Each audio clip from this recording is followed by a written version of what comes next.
Tuesday, September the 2nd, 2025. Thank you.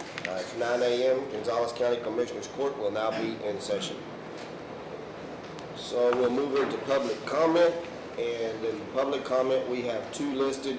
One in regular public comment, and the other one is to address agenda item 19. So the first public comment will be Patricia Teakin.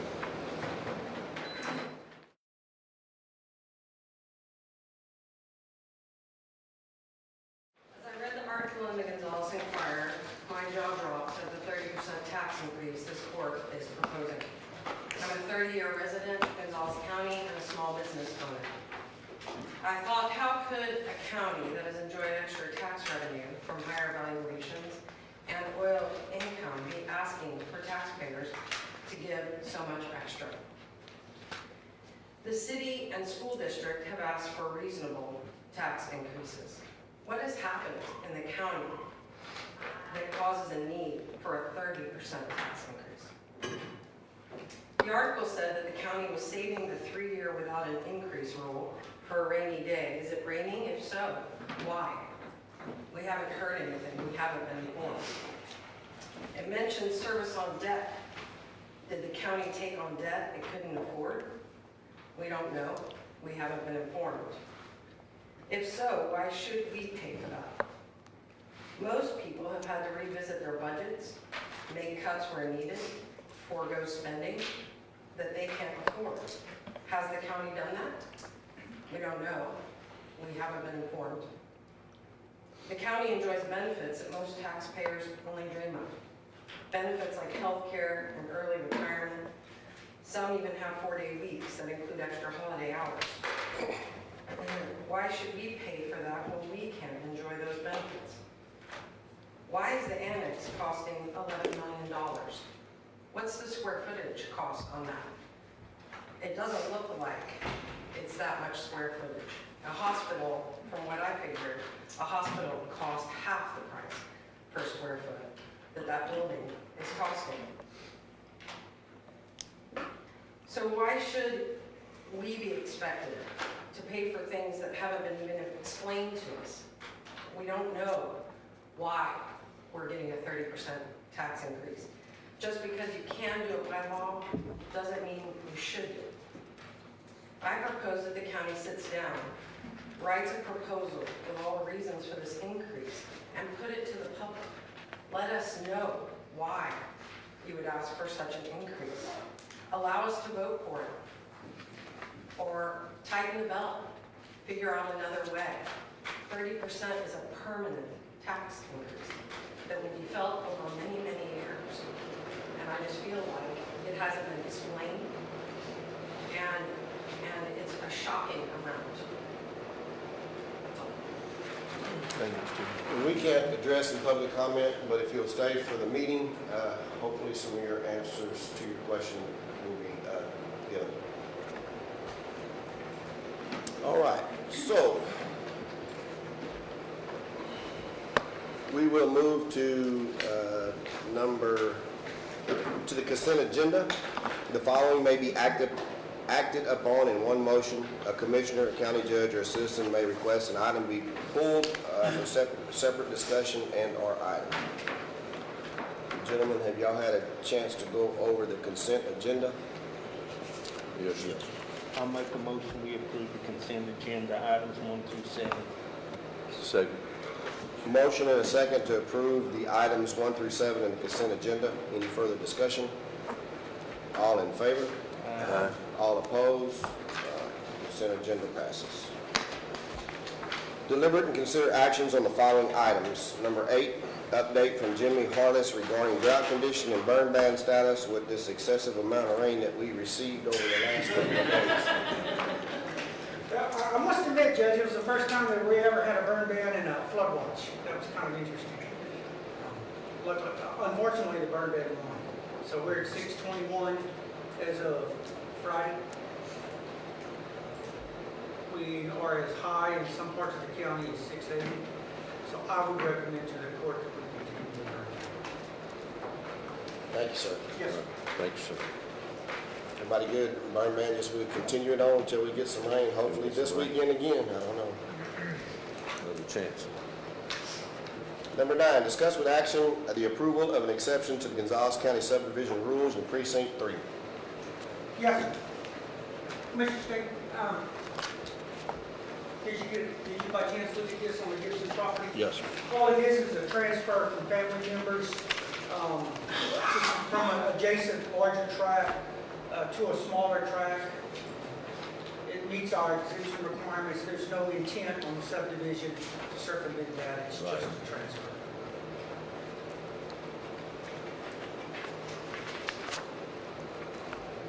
I'm gonna make the motion, we approve the precinct 3 subdivision. Second. Had a motion and a second to approve the exception of the Gibson exception in Gonzales County subdivision rules in precinct 3. Any further discussion? All in favor? All opposed? Motion carried. Number 10, discuss with action the approval of a variance to the Gonzales County subdivision rules in precinct 2, Lily Acres. Yes, sir. So I brought some maps. Had several good questions on it. Commissioner Gonzales and I briefly talked about it, but I wanted to show you,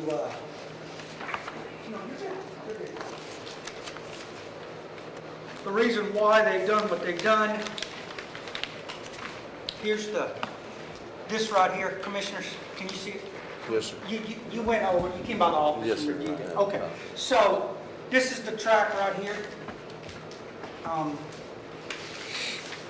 This is the proposed layout of the subdivision. Now, what makes this a little interesting is that the lots, all of the lots with the exception of one are over 10 acres, which basically means that as far as the governing authority for the court is kind of a moot point because they're over 10 acres.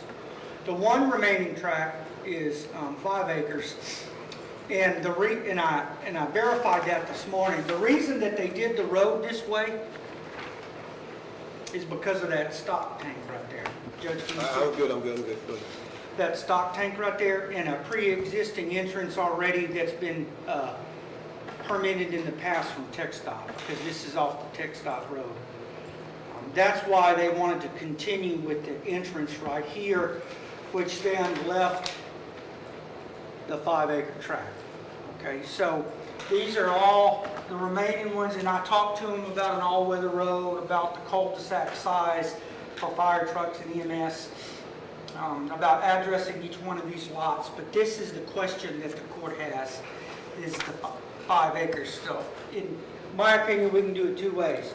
Either the court can grant the variance, and it's a true variance, it's not an exception, it's a variance from the platting rules, right, which is different. Or the court can require him to plat the one tract, 5 acres. In other words, create a 1-acre subdivision because it falls under the court's authority because it's under 10 acres.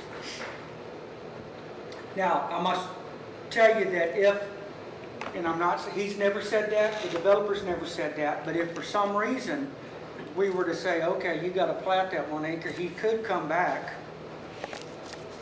and plat all of it and make it 1.5 acres each because of the county water that's on the front, road frontage. So I don't know what the court's thoughts are as far as larger tracts with 1 5-acre tract along the road. I'm not saying he would come back and plat it for 1.5 acres, but he could if he wanted to. Right now, he's wanting to do larger tracts except for the 1 5-acre tract. How are they treating that road? Is that community property or is it somebody? It's going to be, since it's out of our platting authority, he doesn't have to deal with our platting rules as far as making this a single ownership road. So he can plat it. That road can be part of each lot. Now, if for some reason this happens and somebody, let's say, comes back on this 25 acres and wants to try to create a subdivision and wants to split this up, then they have to meet our standards on our road up to that point. Do you see what I'm saying? So This is, That happened on the one down the road from my house. Right. Went in and bought it and chopped it up. right. So if for some reason in the future, let's say 5 years down the road, the person that owns this tract says, well, I want to cut it up into 1.5 acre lots, he or she can do that, but then they must upgrade the road to the point where the subdivision ends. It changes the whole aspect. It does, and then, so that's a deterrent. They would have to build that to county standards that are within our subdivision order. How much road frontage or there, I know we have with our flag lots and all that stuff, it makes, you know, you have to have either somebody. Yeah, there's, I don't know, Commissioner, I can find that out for you, but there's, I mean, that's 100 foot right there, so if you just extrapolate, you know, they got plenty of road frontage. So what's your recommendation on this? Because every time we get one of these, it's like opening another can of worms. It is, and that is a thought and a concern. I mean, if y'all wanted to make him plat the 5 acres for a 1 acre subdivision, you could. I don't think they need to do that, in my personal opinion. I think it would just cause more problems. Did for the county and for him, I would think, in my personal opinion. So, in the discussions with him, he seemed to think that the market is more favorable to larger tracts right now than it is to smaller tracts. An example is Thompsonville Estates. That they're having an easier time selling larger tracts of land than they are 1.5 acre or the 2 acre lots. But What happens if this doesn't work for him, he wants to go back and chop this up? then he has to come back before court, plat it, and build the road to the county standards. Do any of y'all have a problem with this 5 acres here? You both don't? We thought about, remember Commissioner, we talked about, Commissioner Bo, that to come in here, but the stock tank's right there. Right. I mean, at the end of the day, it's still gonna be broken up regardless. He couldn't come off here and put the road, plat the road here? We can't, because there's the stock tank. Well, they make bulldozers stuck there then. But we did question him on that. Why? But this is an existing entrance right here, which is corresponds with this entrance right here. Right, and then when you get to the other end, if you're going down that side, you have to split them, make it long and narrow. Yeah. I mean, I don't see that it being that big a deal because each request before the court stands on its own merits. So if you wanted to grant the variance to this, then the next one that comes before us, it's the same discussion on what the court wants to do. Kind of similar, Commissioner Brzezowski, to the HC deal out there off of Calamine. Yeah. Got you. Well, I'll move on item 10, that we go ahead and accept, as you explained, it with the variance on this 5 acres, on the Lily, is it called Lily Acres? Lily Acres is the proposed subdivision name. Okay. Yes, sir. I'll second. All right, had a motion and a second to approve the variance in precinct 2 on the Lillian Acres variance. Any further discussion? All in favor? All opposed? Motion carries. Number 11, discuss with action to donate a 2020 Chevrolet Tahoe, VIN number 1 George, Nora Lincoln, Charles, David, Edward, Charles, 7 Lincoln, Robert, 177618, with all equipment, excluding the Motorola radio and in-car camera system to the Nixon Police Department from the Sheriff's Department. Is that excluding or including? Excluding, right? Excluding. Radio. Excluding, okay. Making sure. I think the sheriff might. If y'all have any questions, Judge Commissioners, yes, sir. Years ago, we gave them a similar vehicle because they needed something for a dog. They have one canine officer, and we've got this old Tahoe, and the equipment from that one would fit in this one, so they were trying to save some money. And basically, since it would be going to another law enforcement agency, we can leave the red blue lights in it, that sort of thing, but we're taking the camera I move we approve item 11, to donate the, 2020 Chevrolet Tahoe with all the equipment excluding the Motorola radio and in-car camera system to the Nixon Police Department from the Sheriff's Department. I'll second. All right, had a motion and a second to donate the 2020 Chevrolet Tahoe to Nixon PD, excluding the Motorola and in-car camera system from the Sheriff's Department to Nixon Police Department. Any further discussion? All in favor? All opposed? Motion carries. Number 12, discuss with action to declare a list of vehicles as surplus and authorized to sell on gov deals as per local government code 263-152. A1, the Sheriff's Department. It's a 2021 Chevrolet Tahoe, BIN number 1 George Nora Sam Charles Lincoln Edward David 4 Mary Robert 352004, and also a 2020 Chevrolet Tahoe, the vehicle identification number 1 George Nora Lincoln Charles David Edward Charles 8 Lincoln Robert 177854, and also a 2020 Chevrolet Tahoe with the VIN number 1 George Nora Lincoln Charles David Edward Charles 3 Lincoln Robert 177535. I move we approve declare the list of vehicles as surplus and authorized to sell on gov deals as per LGC 263-152. Second. Motion and a second for the 3 Chevrolet Tahoes to be declared surplus and authorized to sell on gov deals. Any further discussion? All in favor? All opposed? Motion carries.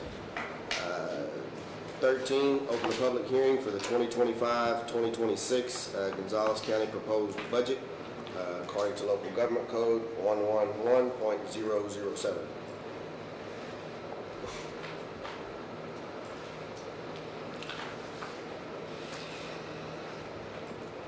Anybody have anything on the Gonzales County proposed budget?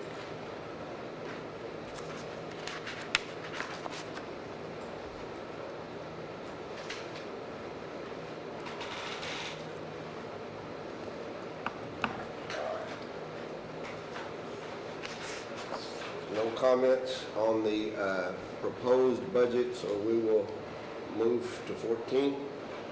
Close the public hearing for the 2025-2026 Gonzales County proposed budget. Not on that one. We have one signed up on 19.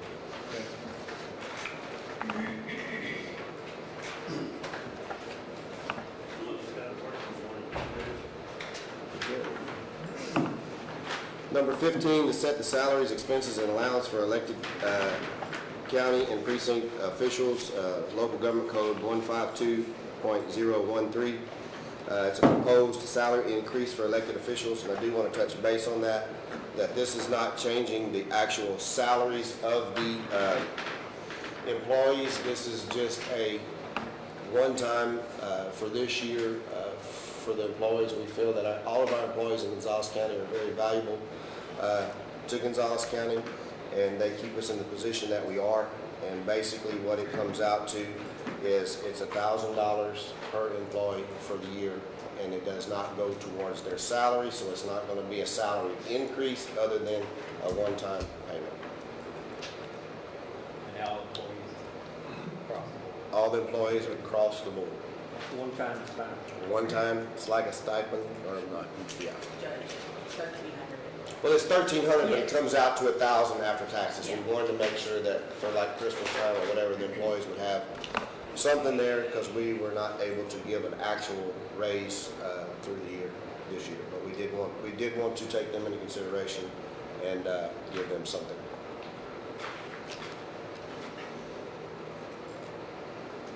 Well, I move we set the salaries, expenses, and allowances of the elected county and precinct officers as per the attached salary increase chart.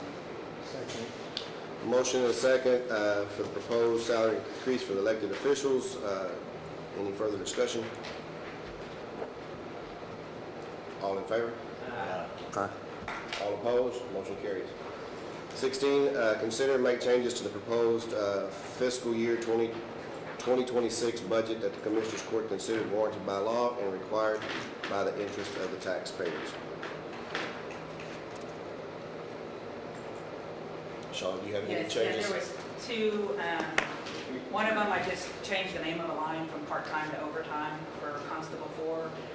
And also, on his salary line, I omitted to put $3,000 extra dollars in there. I don't know why, I just put 53,000 instead of 56. So I just changed it to 56. That's all too.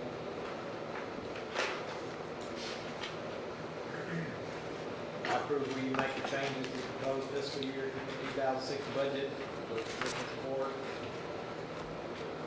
As Commissioners Court considered warranted by the tax law required of tax credit. Second. Motion and second for the changes to be made to the proposed fiscal year 2026 budget that the Commissioners Court considered warranted by law and required by the interest of the taxpayers. Any further discussion? All in favor? All opposed? Motion carries. Number 17, go ahead and adopt the 2025-2026 Gonzales County budget.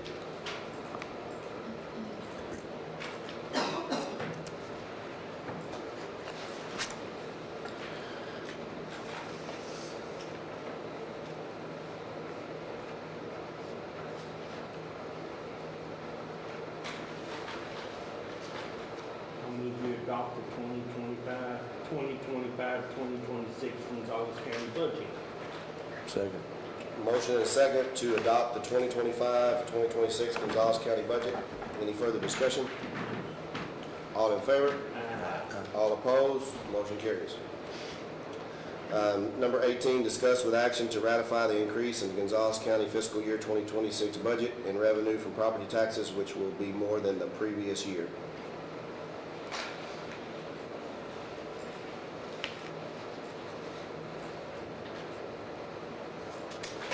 I move we ratify the increase in the county's fiscal year 2026 budget and revenue from property taxes will be more than the previous year. Second that. Motion and a second to ratify and increase the county budget for the fiscal year 2026 and revenue property taxes, which will be more than the previous year. Any further discussion? All in favor? All opposed? Motion carries. All right, we're going to get into the public hearing on the Gonzales County tax rate. So number 19, open to the public hearing on the 2025 proposed Gonzales County tax rate. And I believe I have one. Mr. Super, is that your signature on there? I thought that I had to sign in both places. You can, and you're welcome to speak again. Well, I've made my comments. Okay, very good. All right. That's a different signature on the front to the back. All right. Is there anybody else in here? I know that it's not listed on there, but if anybody else in here would like to say anything before we go into the presentation, please feel free to do so. And after the presentation, if you have any questions, concerns, or anything else, please feel free to ask, okay?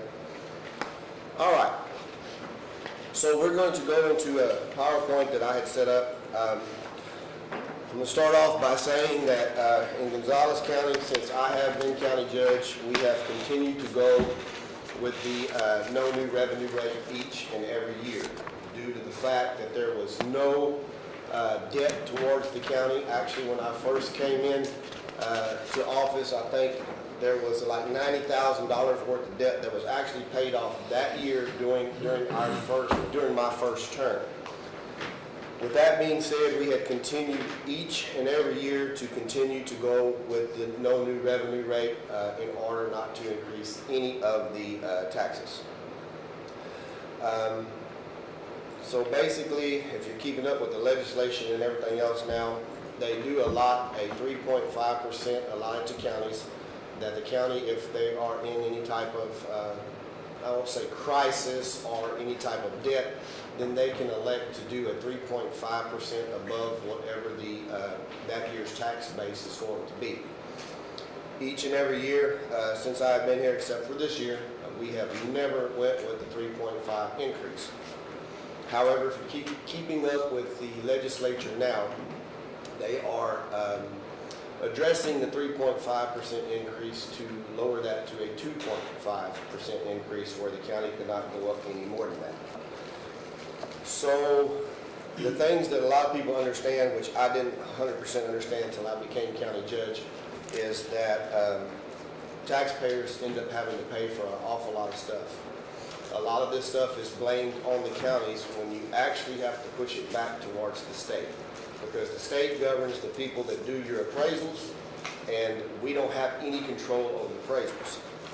It blows my mind each and every year. Last year, I think the state had 39 billion excess money. This year, somewhere in the excess of 23 billion. And you go to different deals and places, and they're like, well, I just don't know what we're going to do with all this excess money. Well, my opinion is, as a county judge, is you need to give it back to the people that paid it. So the state has an excess amount of money. The county is continually, each and every year, funded with unfunded mandates that come out from our great legislature, where it's on the burden backs of the taxpayer. The county basically operates off of the ad valorem taxes each and every year. That's where we take our stand. However, this year we have been faced with some problems. We've had some buildings that were purchased in the past that we have had some serious problems with. Everybody knows. We had the annex that was condemned due to the fact that the walls were falling down, and it was very unsafe for anybody to be in there. And then we also have the Randall Rather building that we have no idea exactly what that's going to cost. You see the scaffolding that's out in front of it. That scaffolding's there for a reason, to repair, and the second reason is to keep anything from falling on anybody's head that enter into that building. So what I would like to do is go through the PowerPoint that I wanted to put up, and I did the Gonzales County tax rate history from the years from 2015 to 2026 to give everybody an idea of what it is. As you can see on the tax rate, that back in 2015 we were at a 30.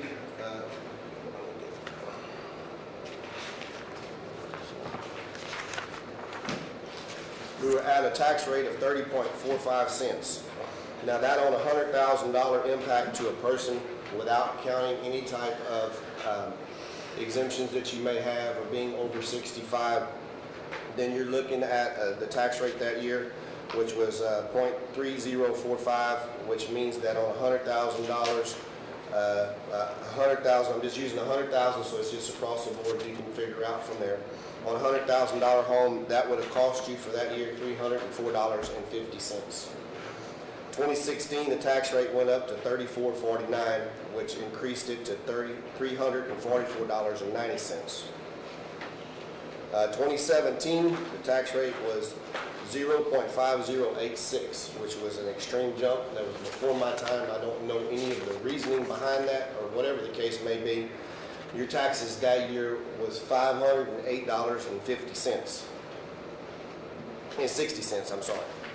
2018, the tax rate came down to $47.85, which on $100,000 you were paying $487.50. And $47.84, which it went down just, you can see 10 cents. And then I had came into office, and the tax rate in 2020 went to $38.09, which dropped your taxes to $380.90. 2021 was $38.39, which was $383.90. 22 was in your COVID years when we had some other things that probably started taking place. The tax rate was at $43.91, which was $439.10. So after 22, the tax rate definitely started to drop throughout the county. Again, the county had not incurred or didn't have any type of debt. So 23, it went to 30 cents. 2024, it went to $24.20, which means that you were paying $242 on $100,000 that year. 2025, it went actually down to 20 cents, 20.32, which means you pay $203.20. So if you take last year on 2025, you paid a tax of $203.26 versus 2017, where you paid $508.60. 2015, $304.50 is what you actually paid. So if we can go to the next page that we have there. And if anybody would like a copy of this, please let me know. I will give you a copy of it. So that is the rate impact on 100,000 for a home. So we're going to go to the key insights. So 2015 to 2016, gradual increase from the 30 cents to 34 as operational needs begin to grow. 2017 was a spike sharp that rise to 0.50 cents, which was driven by some significant budget requirements. I'm not 100% sure on that because I wasn't in here in 2017. So we'll move to 2018, 2019. There's a reduction in stabilization near 0.478 cents as the county controlled their spending, or controlled spending. 2020, lower rates to 38 cents to 44, reflecting that the county continued with a conservative fiscal management. 2023 through 2024, a significant drop to the 30.71, then reducing it to 24.20, reducing revenues very substantially. 2025 to 2026, we're setting to where, let's see, 2025 was 2032 before we requesting to rise to the 26.89 this year in 2026. This is the only year that we have elected to increase the tax rate due to the fact, and I'm going to go over some of the insights that we have that are pushing that. I'll tell you right now, I am a firm believer in tax cuts, and I don't believe in tax hikes. But when it comes to the point where the county could be in a financial bind, I'm not going to let the county fail. If you look at the tax rates, even in 2026, if the county moves to go with the 26.89, that is still substantially one of the lowest tax rates in the state of Texas. I don't know exactly where we sit. Crystal might be able to touch base on that, but we have an extreme low tax rate, and we will continue to try to keep it there. So if we'll go to the conservative fiscal history. So Gonzales County has maintained conservative tax rates over the last several years. No county debt. We have had no county debt in the last 7 years. While it is approaching to minimize the taxes, it is limited to funds by major capital projects. Some of the capital projects that we face with, and I'm glad that we do have some folks in here because I do have some questions, and I would hope that if anybody is watching online, that they would chime in and give us some information on it also. So we have a county annex renovation of $11.2 million, and I agree with you also that that is extremely expensive because I'd like to build things, and I've built a lot of stuff, and I can do things a lot cheaper. However, you're going to find that when you're a government entity and you decide that you're going to build something, you're going to have to look into a person known as an architect and an engineer. It is mandatory by state law that you use and go through these items, and I'm going to tell you I'm in the wrong profession because the architects and the engineers are outrageous. I don't like it, don't have any choice, but I have to use it. So yes, that is why that building is costing that much, because you have to go through these engineers and you have to use these architects in order to do it. When you is, yes ma'am. So what's the square foot cost? Because a hospital has to do the exact same things. Yeah, so you got 25,200 square foot in that building. So I would have, give me a second.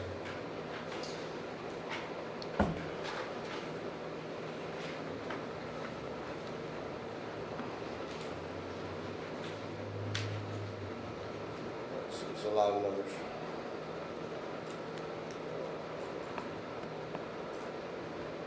So it's about $444 a square foot.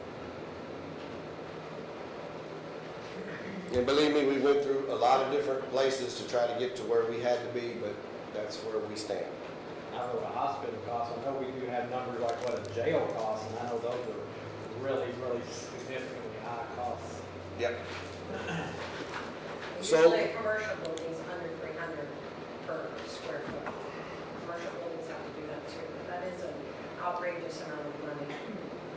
I don't dispute that, and I don't disagree with you, but that's where we stand. We've had different folks that have come in to assist us with doing this project, and that was the best we could do. Because if we were to build it, if we were to demolish that building and build a new building without using what was existing there, I think it was somewhere, was it 16 to 17 million dollars is what it was going to cost us to do it.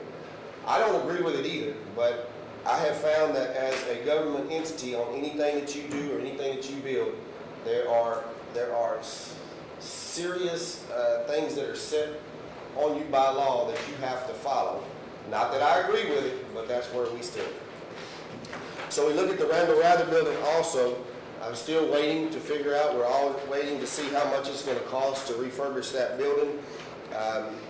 A guesstimate number, a guess number is, they were saying somewhere minimum of a $2.5 million to repair this building, and they said that that was on a very conservative side, that it would probably could double from whatever that is. So I do not know, but we are waiting on information back from the folks that are looking into that. So that's where we sit. Now this is one that I have for all of y'all that are either from Gonzales or live in Gonzales, is that we have the option to restore this courthouse. The Gonzales County Courthouse is historic. It is one of the last J. Riley Gardner courthouses in the state of Texas that has not been restored.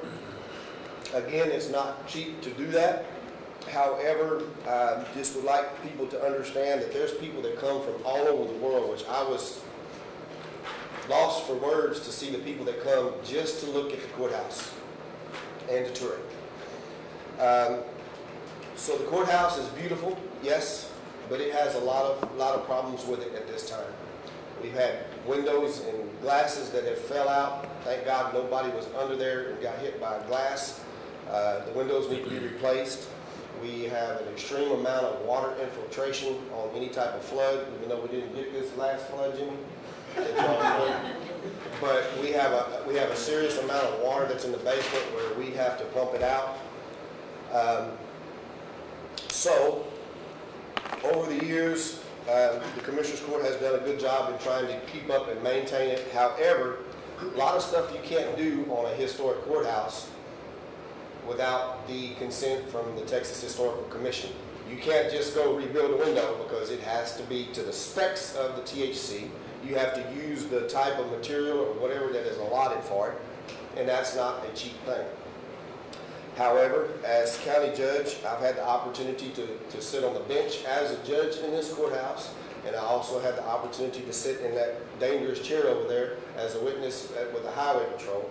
And this building, I'm going to tell you, does mean an extreme a lot to me, being born and raised in Gonzales County, and I would really love to see it fully restored. However, that is going to cost some money.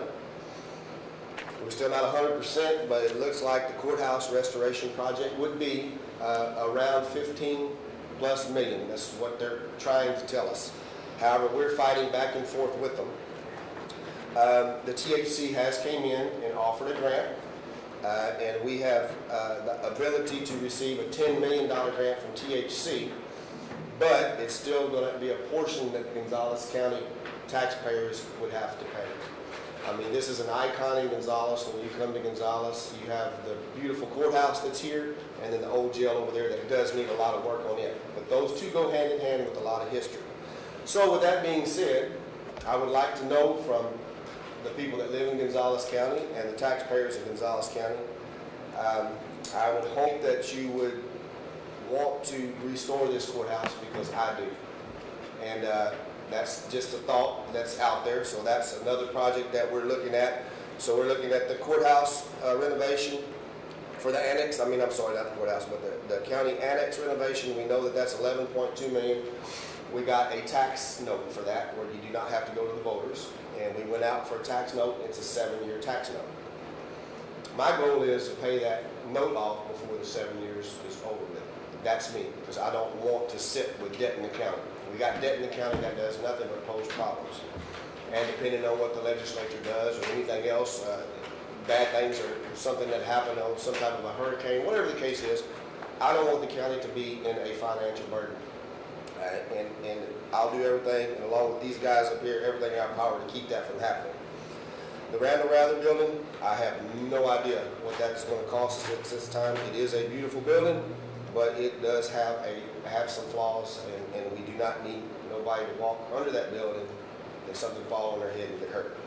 So we're going to have to look into doing that, and I will try to keep y'all informed on the amount or the cost that it would be. I just don't have anything to give you other than that was a number that they threw out, which I hated, but it is what it is.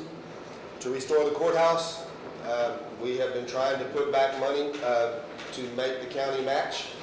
I really would like to hear from the folks that live in this county, do you want to restore this building? Because I will do, and the guys here will do everything in their power to make that happen, so that it will be a continued functioning courthouse and be there for our kids, our grandkids, and everybody else.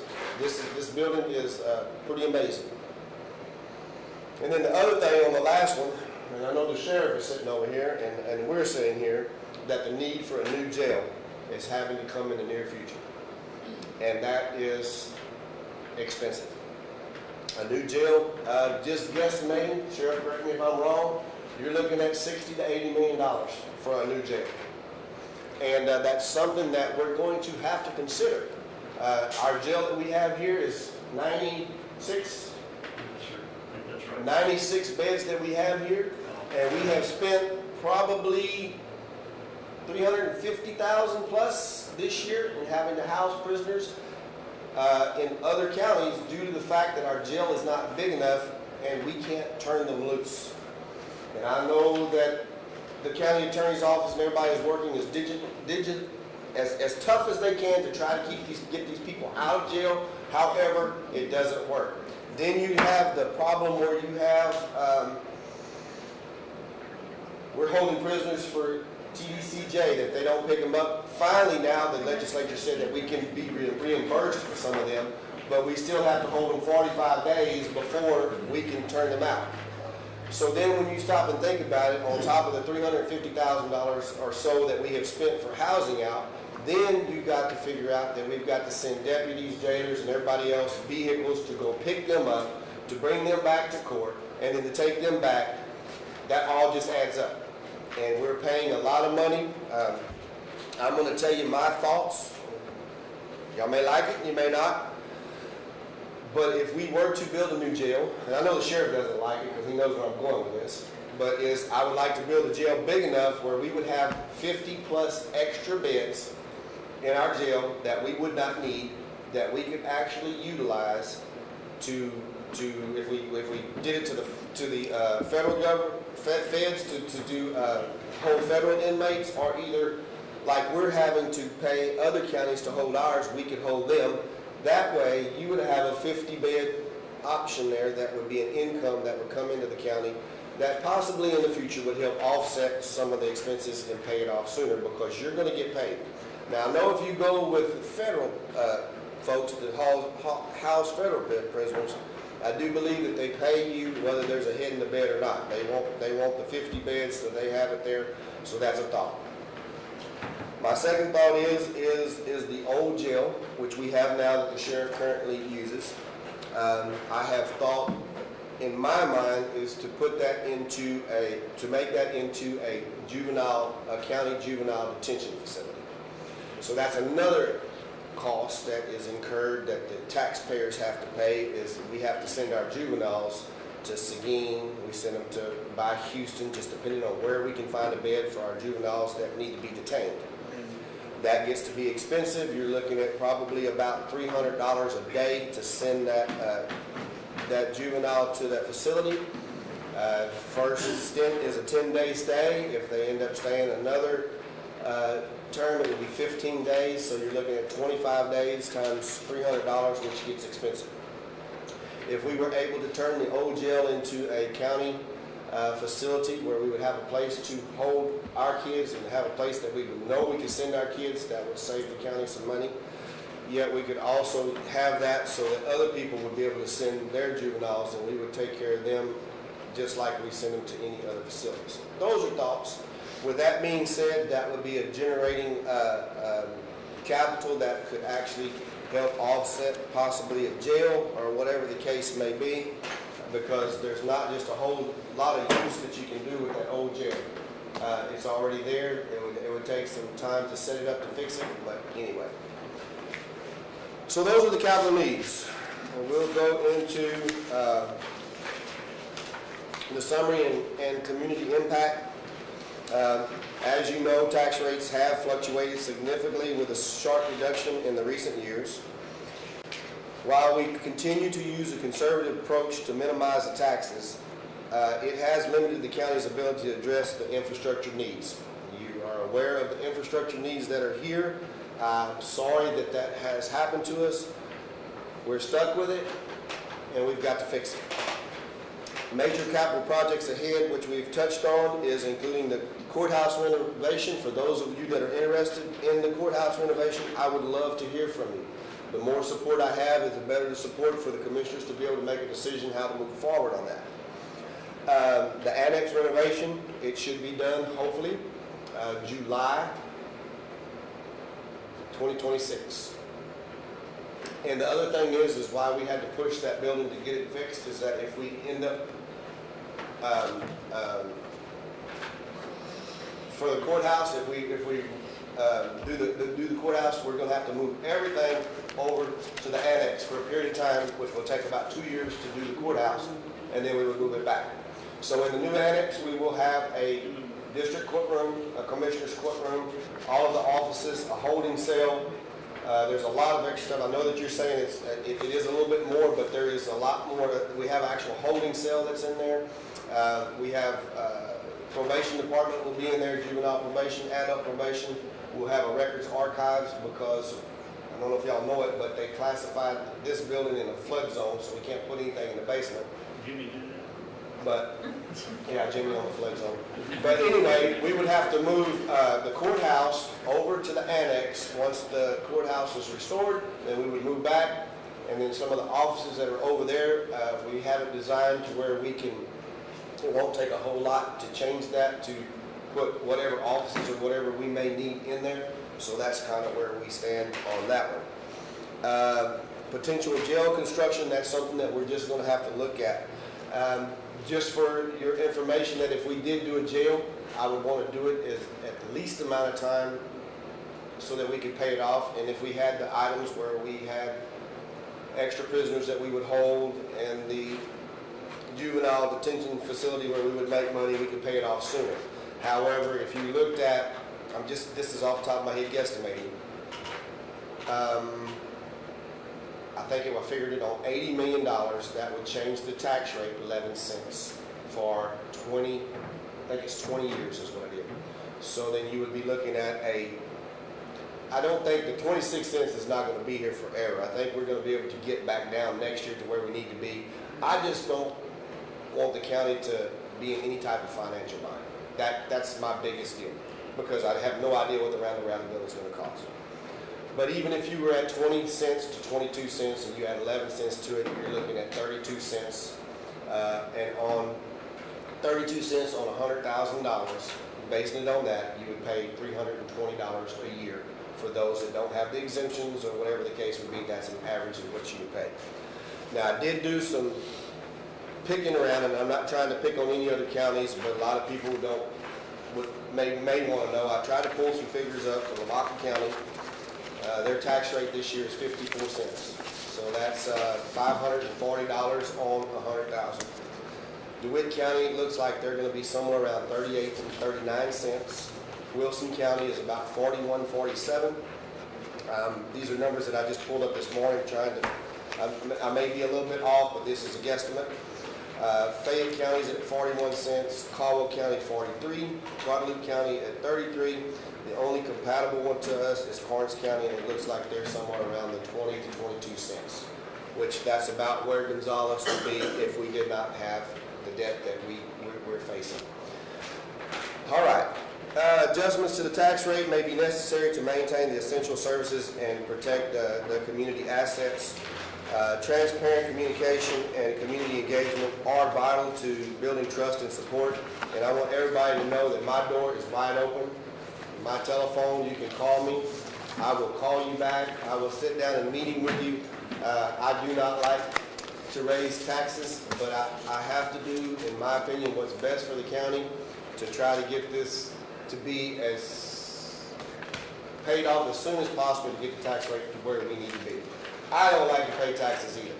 And it is rough on all of us as a commissioner sitting up here to do this, but we want to look out for the best interest of everybody in Gonzales County and also for the employees that work for us. So I did the last ones, I guess, I don't know if that's on the slide, but basically the 3-year average, let's see, the increasing this year on the tax rate going to the 26 cents is about $65.70 on 100,000. 12-year average that you have paid in Gonzales County overall, I averages that out, and that looks like it, you have actually paid an average of about 36 cents, which is $362.42. What else you got up there? Amy, is there some more? That's pretty much it. And if anybody would like a copy of this, please feel free. I'll be more than glad to give it to you. I want everybody to understand that we're not increasing the taxes because we just want to. We're increasing the taxes because we need to do what's best for the county. I don't like it. Hopefully next year that we can in here, we get some ideas on the Randall Rather building. We'll have enough money to cover it, and then maybe we can get back down. But even at 26 cents, I have to say that is one of the lowest tax rates in the state of Texas. People, I go to different places and they're asking me what my tax rate is, and they just can't believe it. How can your tax rate be so low? Well, we've never had any debt. This year, we got inundated with it, and it's nothing that we can't overcome, but it's going to take everybody as the taxpayers and all. And I do, and the Commissioners Court, everybody here, we want to be as transparent as we can. And if you have any questions or anything, please feel free to contact me or any one of these commissioners. We're doing this in the best interest of everybody, not because we just feel like we want to get more money. Yes, ma'am. I deeply appreciate the explanation, and I think if that explanation had come before that article, I don't think it would have caused quite the upset. I understand. I'm one that's, I guess, of course, my wife says, you need to put stuff out, you need to put stuff out. I said, well, I'm going to explain it, and I'm going to get there, but yes, you're probably right. But everybody that has asked me or people that have called me, I've explained it to them. I know even Commissioner Staten, when we came in, we got this, he said, man, I got to take this, I got to show it to people, because, I mean, Gonzales County is I won't say a wealthy county, but Gonzales County is a county that has been maintained very well over all of these years. And the guys up here have worked really hard for it. And yes, $65 on 100 is an increase. I don't like it. And the other thing is that I do not like the appraisal district. I mean, every year your appraisals go up. We don't have any control over that. I wish I did. I think it would be nice if for 2 or 3 years we could just leave the appraisals as they are. But the state of Texas will not take the blame for it, but they're the one that puts that on them to do all of that. And it makes me madder than anything. It's like everybody's mad at this person, this person. You need to be mad at the state of Texas. They're sitting on $23 billion in excess money. What do they need to do with it? They can fix our dams. They can give it back to the taxpayers. They can give it back to the county. Other than that, we don't get anything from them other than unfunded mandate that, okay, now y'all are going to have to pay for this, and now we got to figure out how our taxpayers are going to have to pay for this. But anyway, I hope that answers your questions. If you do have any questions, like I said, all of us have an open door policy. Please contact us. One more question. Yes, ma'am. Is there a total on what you think that tax increase will bring in each year? Yes, and we're going to go over that here in just a second. I think we have a deal that we have to read it. Actually, that tax rate that we're doing this year, I think about 4 cents of it or so was because of the note, the debt note. And then we added the other little bit percent because we don't know what the Randall Rather is doing. And I don't want to be in a financial bind. And the thing about it is, too, to look at it in this perspective, if we don't spend that this year due to the Randall Rather building or whatever, that increases our fund balance. So next year, we have something to look on. We try to keep a fund balance each and every year, so you start off the year ahead. That way you have the ability to lower your tax rate because you got more money left over. It's not gonna go away. It's still gonna be there, and it could be used in the future to help offset the tax rate maybe even next year. So I think to answer your question is it's about $4 million is what it is. $4 million over is what it's gonna be. Per year. Just this year. Just for this year. Yes, ma'am. Anybody else have any questions? Well, a lot of the expenses that we've incurred too, we've considered quite extensively. If we don't do these maintenance and repair items, kick the can down the road, it's only gonna be a larger impact down the road, so we just try and work with what we got. We don't want that. We would love to keep our tax rate in the 20 cents from now on. Don't know what's gonna be thrown at us, what's gonna happen. But I can assure you that everybody sitting on this court up here is gonna do the best to do to keep your taxes as low as it can. We're just basically asking you this year, give us just a little bit of help, because we didn't ask for these buildings to fall apart. They fell apart, and we got to fix it and maintain it. And whether we do, if we fix it and get rid of it, I don't know. We're still in the middle of everything that we're trying to do to try to make everything work. But we do want a nice facility for you as a taxpayer to go to see it. And I think the new building out there is going to be nice. Anyway, that's kind of where we stand. Anybody else got anything?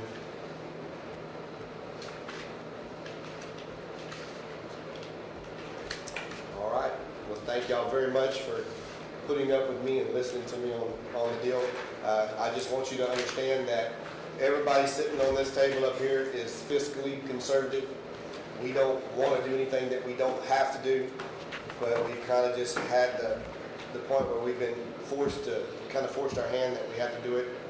We're going to ask a little bit from you, and hopefully next year maybe we can give it back.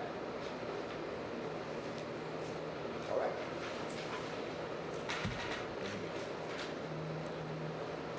All right, one last time, anything else on number 20 before I close the public hearing?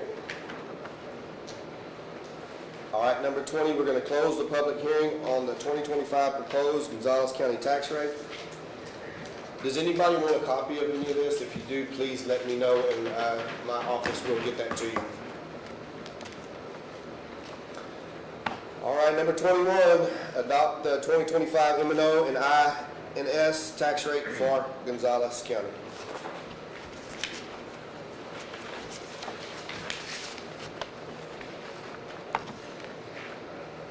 I'll move we adopt the 2025 M&O INS tax rate for Gonzales County. Yep, we need to read this. I'm going to give it to you right here. So this is going to answer your question on the amount that we're going to be raising. Whoever would like to read that. This budget will raise more revenue from the property taxes than last year's budget by an amount of $4,084,884, which is a 28.71% increase from last year's budget. The property tax revenue to be raised from new property added to the tax roll this year is $128,896. Hang on, we got. That's the budget. Ma'am? That's the budget one, any different. That's the only one that I have. Which do you have the other one? That's for the budget stuff. This is budget. You should have this one for the Is it the one where the raised by the 13.9%? 13.9%. Yes. Yeah. You got it, read it. Yeah. Collie can go ahead and read it. He's got it written on here. An order levying a tax rate for the county of Gonzales for the tax year 2025. Be it ordered by the Commissioners Court of Gonzales, Texas, that we, the Commissioner Court, Gonzales County, Texas, do hereby levy and adopt a tax rate of 0.2689 per $100 valuation for all taxable property within the county in accordance with the Texas Property Tax Code, and as may otherwise be provided by law for tax year 2025 as follows: 0.2394 for the purpose of maintenance and operations, general fund; 0.295 for the purpose of interest and sinking, debt fund. This tax rate will raise more taxes for maintenance and operations than last year's tax rate. The tax rate will effectively be raised by 13.19% and will raise taxes for maintenance and operations on a $100,000 home by approximately $36.20. So he's saying $36.20 to explain that. That is the one side. Then you have to add the other to it to get to the 26. Okay, I just want to clarify that. Is that a motion? I made the You motion, made the but motion. you ready, you want a second? Second. All right, had a motion and a second to adopt the 2025 M&O and INS tax rate for Gonzales County. Any further discussion? All in favor? All opposed? Motion carries. All right, Commissioner Staton, I'll make a motion, we adjourn. Second. all in favor? Aye. And would y'all mind signing those two for me? All right. Ms. Teagan, thank you for coming.